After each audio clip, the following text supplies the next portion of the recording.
All right. So you know how we all have that uh, pile of ideas that we Yeah. keep meaning to get to? Right. Today was a talk about how to actually make those happen. Yes. We're digging into a conversation between Sam and Rachel from their podcast, The Innovator's Edge. Okay. And it's really about innovation and entrepreneurship. I think what's interesting about Sam and Rachel is they don't sugarcoat it. Yeah. They admit that taking that first step is scary. Oh, totally. It can be really intimidating. Like they shared this story about Sarah, who had this amazing idea for an app, but she was just frozen for like months. Oh, wow. Because she didn't know anything about coding. Oh, man. That's such a classic example of Right. being excited about something, but then feeling totally overwhelmed. Exactly. And not knowing where to begin. So what did she do? Okay, so get this.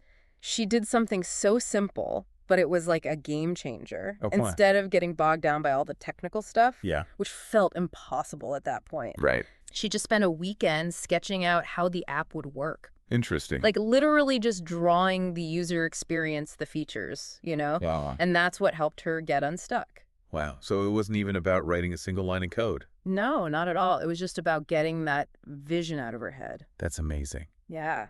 So it sounds like it's more about action than waiting for everything to be perfect. 100%. Yeah. And that's something that Sam and Rachel emphasize a lot. Yeah. They're all about avoiding that analysis paralysis. Mhm. Like don't wait for the perfect moment or a flawless business plan. Right, because that might never happen. Exactly. Just start doing something even if it's small. Yeah, like dip your toes in the water. Exactly. They suggest maybe doing some research on your target audience or building a really basic prototype or even just talking to potential customers to see if your idea actually has legs.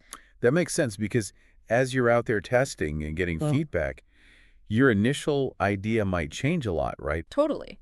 And you know what? That's not a bad thing. In fact, True. Sam and Rachel say it's actually a sign that you're on the right track. So how does that work? Well, they use this analogy of a sculptor. Okay. You start with an idea, like a block of clay, right? Right.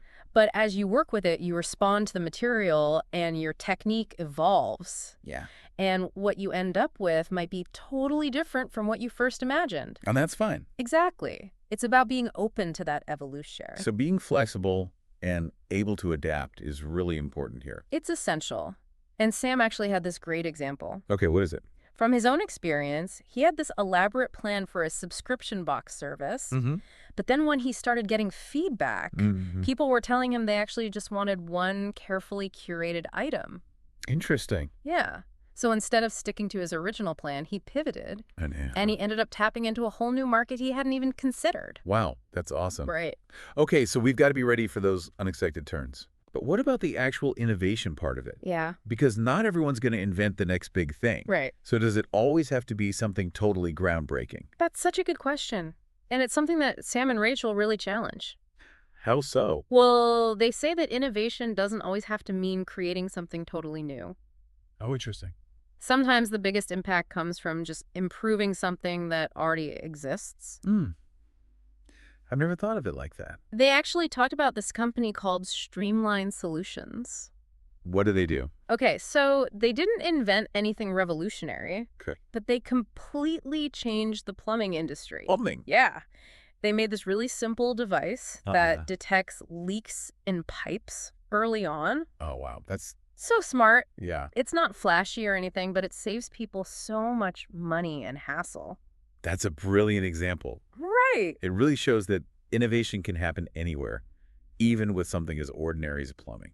Exactly. And the best part is you don't need some crazy idea to make a real difference. Sometimes it's just about finding a better way to do things. Exactly. Whether it's making something more efficient or easier to use or more affordable. I love that.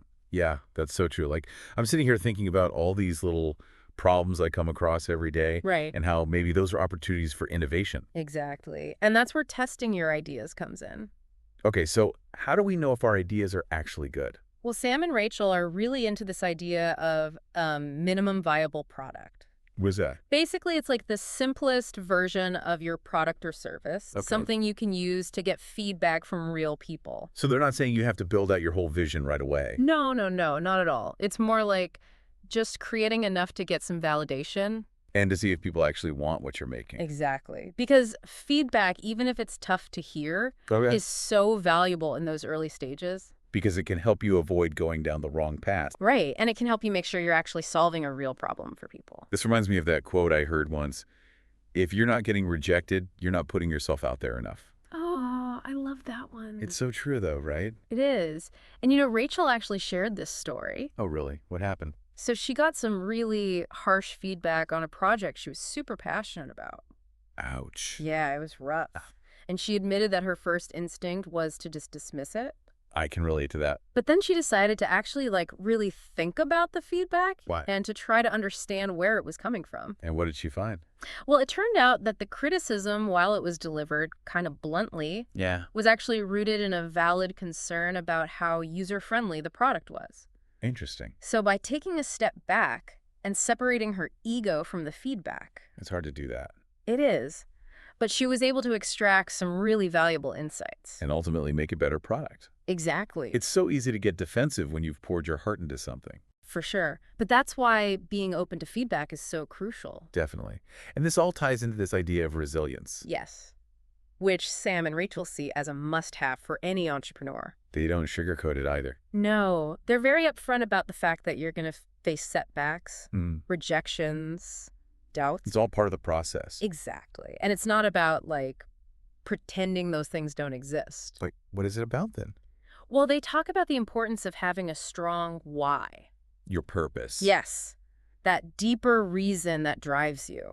Because when things get tough, you need something to hold on to. Exactly. Rachel told this story about a time when she was really struggling. I was ready to give up. Almost. But then she reminded herself of why she started her business in the first place. What was it? She wanted to help women gain more control over their finances. That's amazing. Yeah, and that connection to her purpose. It re-energized her and gave her the strength to keep going. That's so powerful. And it makes me think about how we can reframe challenges as opportunities. 100%. Sam and Rachel are big on that. They say that even failures can be valuable. Oh. Well, they see them as data points. Okay. They can teach you what doesn't work and help you make better decisions in the future.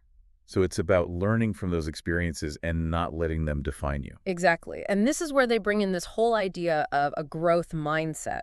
Now, I've heard that term before, but to be honest, I'm not entirely sure I understand it.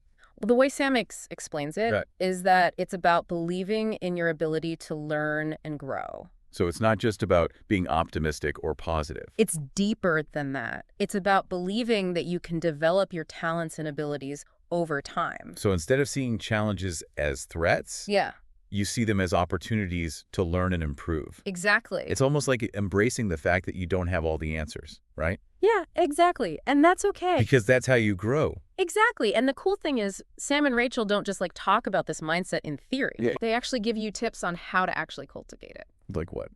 Well, one thing they suggest is to actively seek out challenges. Yeah. Like things that push you outside your comfort zone. That's interesting.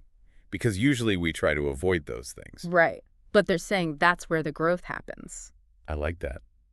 And it makes me think about how important it is to have a good support system. Totally. Because going through this whole entrepreneurial journey, it can be tough. Oh, yeah, for sure. And both Sam and Rachel talked about how important it's been for them to have a network of other entrepreneurs. People who get it. Exactly. They can bounce ideas off each other, get honest feedback. And just be there for each other when things get tough. Exactly. And they even shared some tips on how to build that network. Okay. Well, Rachel suggested going to industry events.